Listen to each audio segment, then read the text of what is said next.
Olá, seja muito bem-vindo ao canal Resume Book, este canal que ajuda pessoas em empreendedorismo e desenvolvimento pessoal. É muito bom ter você aqui comigo. Resumo do livro: Por que fazemos o que fazemos, de Mário Sérgio Cortella. O que o leva a acordar cedo todos os dias e ir trabalhar?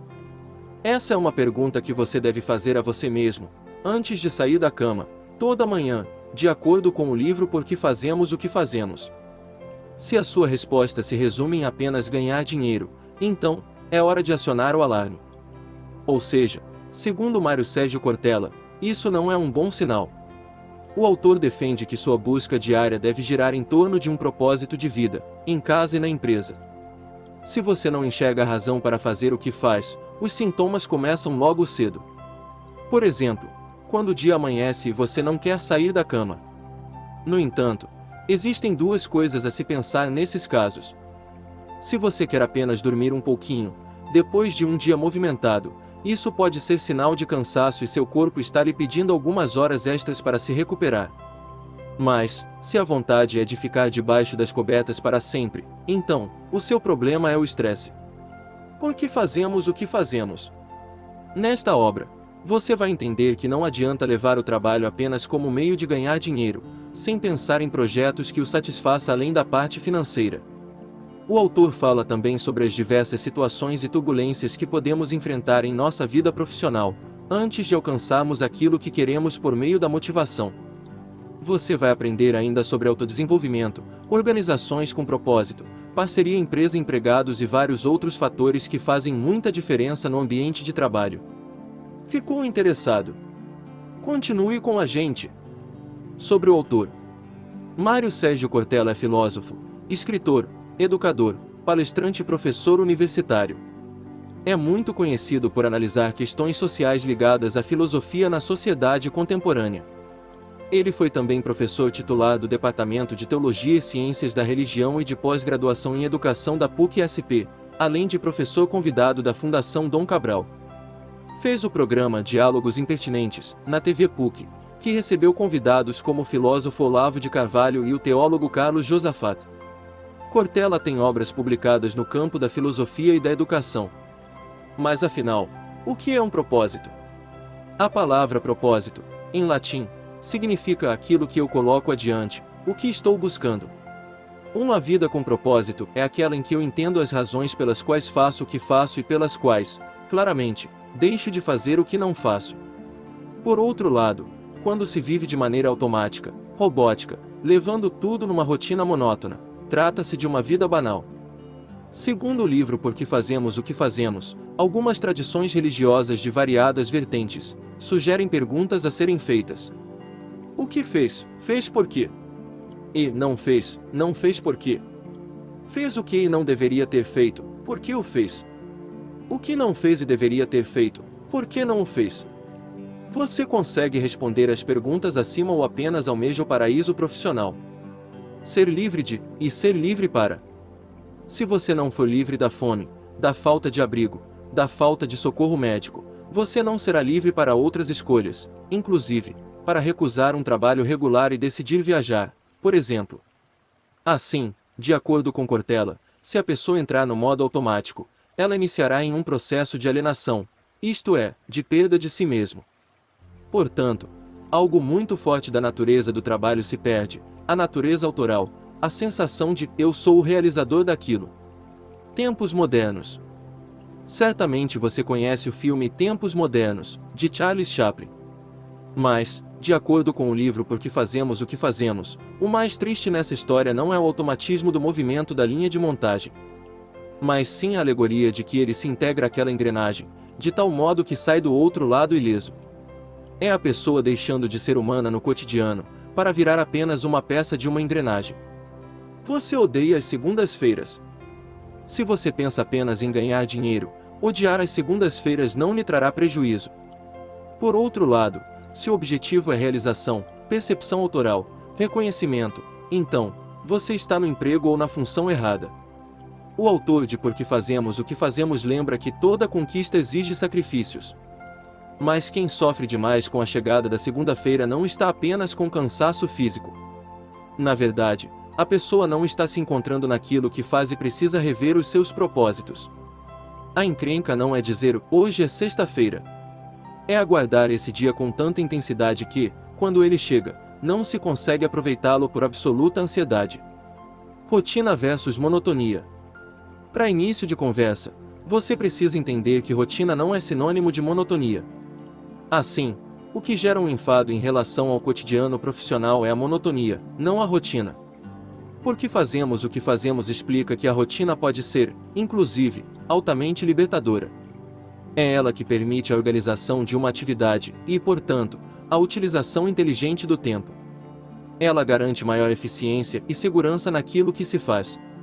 A monotonia é a morte da motivação. A motivação. Motivação é uma porta que só abre pelo lado de dentro. Ou seja, para gerar movimento, é essencial que haja um ponto de partida para algo, um estado interior. No entanto, não se deve confundir motivação com estímulo. O estímulo é aquela palavra de incentivo apenas e tão somente para darmos um passo, enquanto a motivação nos leva mais longe, nos faz ter um propósito além da próxima tarefa. E não dá para bater o pé e dizer que quer fazer apenas aquilo que gosta. Ninguém pode fazer isso, porque é simplesmente impossível. É uma utopia. Na vida real, haverá muitos momentos em que se dedicar a uma tarefa enfadonha será inevitável. Mas isso não significa que não devemos buscar, na maior parte do tempo, aquilo que gostamos. Motivação também nos momentos de baixa. A dica aqui é simples: você precisa aprender a viver a restrição. Ninguém gosta disso, é claro, mas trata-se de uma parte da formação da carreira de todos nós. Assim, é fundamental encontrar caminhos e compreender que as fases ruins são apenas períodos. Valores pessoais e os propósitos de vida. A ideia de consciência sobre os propósitos está ligada à noção de valores. Ou seja, quais são os meus valores? O que eu acho que vale e o que eu acho que não vale? A minha vida valerá de que modo? É uma vida com ou sem valia? Que valia eu quero colocar nela? Para que serve essa vida? Qual é o meu papel dentro da estrutura em que atuo? Quando você conseguir responder a si próprio sobre essas perguntas acima, encontrará o caminho que o leva para o seu propósito, garante o autor de Por que Fazemos o que Fazemos. Mas, você não deve parar aí. Por que fazer? E por que não? Esses são os questionamentos que vêm a seguir. Há coisas que eu posso fazer, mas não devo. E há coisas que eu não faço, porque considero indecentes. E porque acho indigno fazê-las, mesmo que alguém faça e isso seja uma regra não escrita de mercado, eu continuo preferindo não fazer. Isso é o que pauta a ética de cada um, bem mais do que simplesmente buscar uma meta a ser alcançada. Como usar o seu tempo? Quase todo mundo dedica uma parte significativa do seu tempo com o trabalho. Muitas vezes, você sacrifica horas valiosas que gostaria de usar com a família, amigos ou fazendo algo que dá muito prazer. O autor de Por que Fazemos o que Fazemos acredita que trata-se de uma condição séria. Afinal, quem não gostaria imensamente de ficar muito mais tempo com os filhos, a esposa ou o esposo? Mas, se fizesse isso, não teria os bens à disposição, que permitiriam desfrutar de algumas situações com todos os entes queridos, como a casa, as viagens, etc. Assim, afirma Cortella, essa equação deve ser bem dividida, para que não haja prejuízo em nenhum dos ambientes importantes. Procrastinação. Quando pensamos assim, um dia, quando eu tiver tempo, vou fazer aquilo que gosto, assim que tiver melhores condições, vou me dedicar ao meu sonho. Frases dessa natureza são muito comuns em pessoas que alimentam a ideia de um dia se livrarem das atribulações do cotidiano, enfim, ocuparem-se da atividade de que realmente gostam. O livro Por que Fazemos o que Fazemos ressalta que a humanidade carrega a percepção de que um dia será feliz. Mas essa procrastinação contínua é um distúrbio e não nos leva a lugar algum. Eu era feliz e não sabia. Isso vale para o nosso cotidiano. Por exemplo, existem muitos profissionais por aí reclamando da vida, do trabalho, da sobrecarga de atividades. No entanto, quando são afastados de tudo isso, eles sentem falta da rotina, do convívio e os aspectos positivos ganham destaque na memória. Ou seja, no mundo do emprego, o que entendemos como maçante, desagradável, era apenas um componente menor de um movimento muito mais frutífero, garante o autor de Por que Fazemos o que Fazemos. Nessa hora, é necessário lembrar que a constatação, eu era feliz e não sabia, é um sinal de inteligência. Porque nós temos uma consciência que é o tempo histórico, isto é, eu não vivo apenas o tempo, tenho percepção de passado, presente e desejo futuro. Alterar a rota ou seguir adiante. A empresa certamente não é local reservado unicamente para conquistas, alegrias, realizações. Existem lá muitos aborrecimentos também. Você sabe disso, não é mesmo? O que compromete o sabor agradável do trabalho, muitas vezes, é a ausência de reconhecimento, injustiça na promoção, desprezo em relação àquilo que é feito, humilhação no cotidiano, assédio moral, enfim, tudo que tira de você o prazer, o gosto de estar ali. Então, que atitude tomar nesses casos?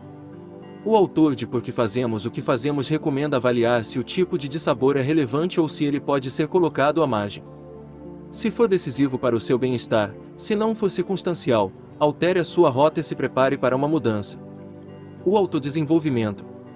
Tem muita gente que não fica parado, esperando a empresa investir no seu crescimento profissional. Pelo contrário, essas pessoas tomam as rédeas de suas carreiras e investem no autodesenvolvimento, muitas vezes, com apoio da empresa. Esse é um pensamento moderno, pois, de acordo com o autor de Por que Fazemos o que Fazemos, o desenvolvimento de ambas as partes se multiplica a favor da empresa e do funcionário, mutuamente. E, ao final, todo mundo sai ganhando. Organizações encantadoras.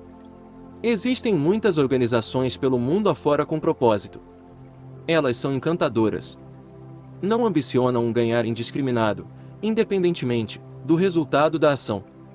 De acordo com o livro Por que Fazemos o que Fazemos, trata-se de uma postura consequencialista, em que se avalia o lucro também pelo resultado que ele produz na comunidade e não apenas como efeito da negociação de um produto ou serviço. Esse é um lugar prazeroso para se trabalhar, portanto, tem um nível de atratividade maior. Mão dupla. Uma empresa precisa de lucratividade, rentabilidade, produtividade e competitividade. A sustentabilidade nesses 4 tópicos depende de uma série de fatores: competência em seu setor, tipo de produto ou serviço que oferece, capacidade de planejar-se estrategicamente, equipamentos que dispõe, posicionamento no mercado e a capacidade de analisar cenários futuros. Mas depende também do modo como ela maneja o estoque de conhecimento que detém, por meio dos colaboradores. Ao investir em educação corporativa, não necessariamente a empresa estará mais bem preparada. Essa relação não chega a ser direta. O contrário, entretanto, é automático. Não investir na formação implica em uma perda significativa da competência e da qualidade. O autor de Por que Fazemos o que Fazemos cita a frase: se você não acredita que educação é um bom investimento, tente investir em ignorância. Não existe uma relação direta, linear, entre formação e aumento de competitividade. No entanto, hoje, as organizações que se diferenciam são as que não enxergam o trabalho das pessoas como commodity. Se você curtiu o resumo do livro, deixe aqui o seu like e um comentário para ajudar na divulgação do canal. Link para a compra do livro completo na descrição deste vídeo. Obrigado pela sua presença e até um próximo resumo. Valeu!